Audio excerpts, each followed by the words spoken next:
I just want to talk about faith a little bit this morning. I feel like a lopsided here. I only have people on one side. Faith versus belief. I know I've spoken of that several times in the past, but we have a tendency to confuse belief and faith. They are very different things, and I've used the description before. I believe that if I flip a light switch, the light's going to go off or on, whatever. I believe that. But believing that doesn't change anything. I can believe that all day long and the room will stay dark. But by faith, I walk over and I flip the switch and the light comes on. No difference when we get on our cars. We believe that getting in our cars and turning the key or pushing the button or whatever you do is going to start the car. We can believe that. But if we don't get in the car and do what's required, nothing ever happens. Faith and belief are two completely different things. I want to have a few examples here. Mark 2, verses 3 through 5. And they come unto him, bringing one sick of the palsy, which was borne of 4. And when they could not come nigh unto him for the press, they uncovered the roof where he was. And when they had broken it up, they let down the bed wherein the sick of the palsy lay.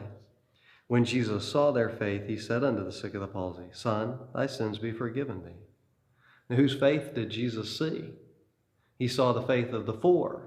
What did they do? They had to do something in order for him to see that faith. This was the Son of God. He could see their thoughts. But he saw with his physical eyes their faith by their actions. In Matthew 9, 20 through 22, And behold, a woman which was diseased with an issue of blood 12 years came behind him and touched the hem of his garment. For she said within herself, If I may but touch his garment, I shall be whole. But Jesus turned him about, and when he saw her, he said, Daughter, be of good comfort. Thy faith hath made thee whole. And the woman was made whole from that very hour. In this passage, we actually see the thoughts of the woman, but those thoughts weren't faith. She could think that sitting in her home all day long and never receive anything. By faith, she actually got out of the house, made her way through the crowd, and was able to touch the hem of Jesus' garment. When she believed, her healing was possible. That moved her to action, which was seen as faith. Matthew 14, 22 through 29. And straightway Jesus constrained his disciples to get into a ship and to go before him unto the other side while he sent the multitudes away. And when he had sent the multitudes away, he went up into a mountain apart to pray. And when evening was come, he was there alone. But the ship was now in the midst of the sea, tossed with the waves, for the wind was contrary. And in the fourth watch of the night, Jesus went unto them, walking on the sea. And when the disciples saw him walking on the sea, they were troubled, saying, It is a spirit, and they cried out for fear. But straightway Jesus spake unto them, saying, Be of good cheer, it is I, be not afraid. And Peter answered him and said, Lord, if it be thou, bid me come unto thee on the water. And he said, Come. And when Peter was come down out of the ship, he walked on the water to go to Jesus. Now we all focus on the fact that Peter's faith faltered and he sank. But we often overlook the fact that he stepped out of the boat. And the Bible says he walked on the water to go to Jesus. He may not have gotten far, but how far have you walked on the water? Anybody? Now, Peter's gotten farther than us. His faith was seen by his action. He said his belief was seen when he requested, Well, if it's you, Lord, bid me come to you on the water. That was his belief. He believed that it was possible, or he wouldn't have said that. But that wasn't his faith. His faith was seen when he actually stepped out of the boat onto the water and walked to Jesus. Mark 12, 41 through 44. And Jesus sat over against the treasury and beheld how people cast money into the treasury, and how many that were rich cast in much. And there came a certain poor widow, and she threw in 2 mites, which make a farthing. And he called unto him his disciples, and saith unto them, Verily I say unto you, that this poor widow hath cast in more than all they which have cast into the treasury. For all they did cast in of their abundance, but she of her want did cast in all that she had, even all her living. Now she believed that her daily bread came from the Lord. And her faith was seen by her action in doing what she did. I found it interesting as I was reading this, preparing for this. I never caught it before. But Jesus said, "This poor widow hath cast in more than all they." Not more than each of them, but more than all of them together, by what she had given, because she gave everything that she had.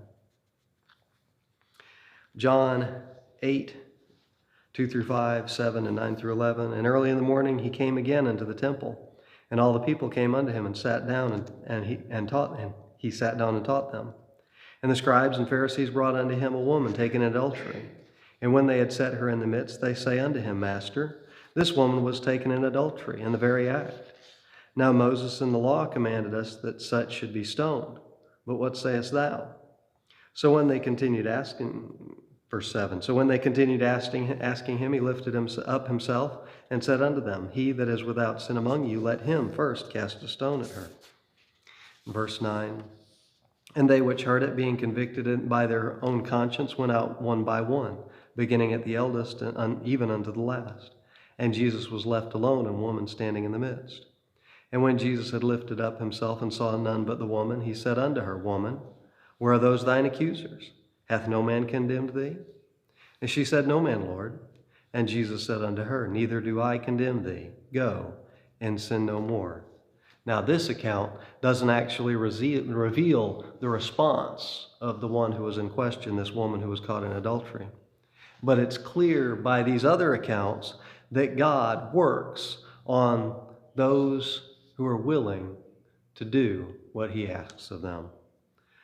Now, I want to complete this foundation portion with a parable to clarify the mind of God for those who would seek him. Now, the prodigal son, sitting in the squalor of the pigsty, had a wonderful revelation that provoked his faith to action. In Luke 15, 17 through 20, and when he came to himself, he said, How many hired servants of my father's have bread enough and to spare, and I perish with hunger? I will arise and go to my father and say unto him, Father, I have sinned against heaven and before thee, and am no more worthy to be called thy son. Make me as one of thy hired servants. And he arose and came to his father. But when he was yet a great way off, his father saw him and had compassion, and ran and fell on his neck and kissed him. In each of these accounts, we see that there was an action required by the one who was seeking God. Now, this action is faith in them responding to the Spirit of God moving in their lives. Now, how does all this that I just read here, apply to us today? Well, first, we must acknowledge our failures and turn from them if we hope to see the assistance of God in our own situations. Once again, we see the prodigal son. This is Jesus speaking here, and he said, when the father saw him a great way off, he ran to him. But what happened the rest of the time? While he was gone, his father was waiting, just simply waiting his return. And so God, he's awaiting those who are lost. He's awaiting their return. He's awaiting their action. But as soon as he sees their action, he runs to them and strengthens them and helps them to do all that it is that he would have them to do. But that first step is required of us.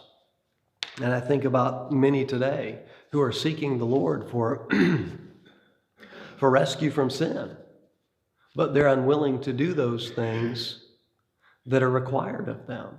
Lord, save me. Well, no, I don't want to stop doing that. Well, then I can't save you because something is required on your part. And I think about those who may be smoking and in the midst of suffering lung cancer as a direct result of their smoking, and while they're smoking saying, Lord, heal me of this lung cancer. Well, there's potential there if the cigarettes are laid down. Something has to happen. If you have an addiction, something has to take place. There's a choice that's made, whatever that addiction may be, whether it's drinking or smoking or drugs or a bad food habit, whatever it is that's required, something is required on our part to make a choice. Are we going to get up and go to the store, go to the fast food place, go to the your local pusher to get your drugs, whatever it is. Are you going to do that? Or are you going to refrain? We have a choice. It's our action that makes the difference. We have a choice, and it's not simply, like I said, we have to make the first step. We have to acknowledge our failures, and it's not always those sinful things that we think of, smoking and drinking and drug use, anything that God has called us to avoid. It's our responsibility to acknowledge that failure in our own lives and step forward toward Him. And in the same thought, there are those things that God has called us to action, and we are to do those things. Yet if we refrain, once again, we're not revealing our faith. We're not allowing our faith to be seen. We may believe that we are to do these things. We may believe that we are to witness. We may believe that we are to minister to the lost. But if we don't do those things, we're no better off than the lost person who's never attended church, because we're unwilling to allow God to work His faith through us and cause it to become action. God is awaiting us to reveal our faith through our actions. In James 4:7-8, submit yourselves therefore to God. Resist the devil and he will flee from you. I know I've heard this spoken many times. I just leave off the first part. Resist the devil and he will flee from you. I got news. You resist the devil, he's not going to do anything. He's going to laugh at you. First, you have to submit yourself to God. First, you have to recognize the will of God for your life and do it. Then, when you resist the devil, he'll flee from you. It goes on to say, draw nigh to God, and he will draw nigh to you. Cleanse your hands, ye sinners, and purify your hearts, ye double-minded. God's waiting for us to take that first step. God's waiting for the world to take that first step. We have to be the examples whom God would have us to be. We have these examples of the Bible that I just read of those who showed their faith by their actions. And they were blessed as a direct result of their willingness to do what it was that God was calling them to do. We can't rightly expect God to come to our rescue if we're not willing to work with Him according to His will. God has blessed us with this faith. He's given to every man, every woman, every individual a measure of faith. But it's our responsibility to put that faith into action so that it can be seen. Not so that we can show off our faith and look at me, but so that our faith will be an encouragement to those around us. These accounts that I've just read here, they're an encouragement to me. When I see them, they're an encouragement to me. But how much greater is the encouragement when I see those around me living by that same faith, acting according to their faith, and behaving in such a way that we see the will of God working in and through them, and then we see God blessing as a direct result of their actions. I want to be that example to others, and I want to surround myself with those who encourage me by their actions.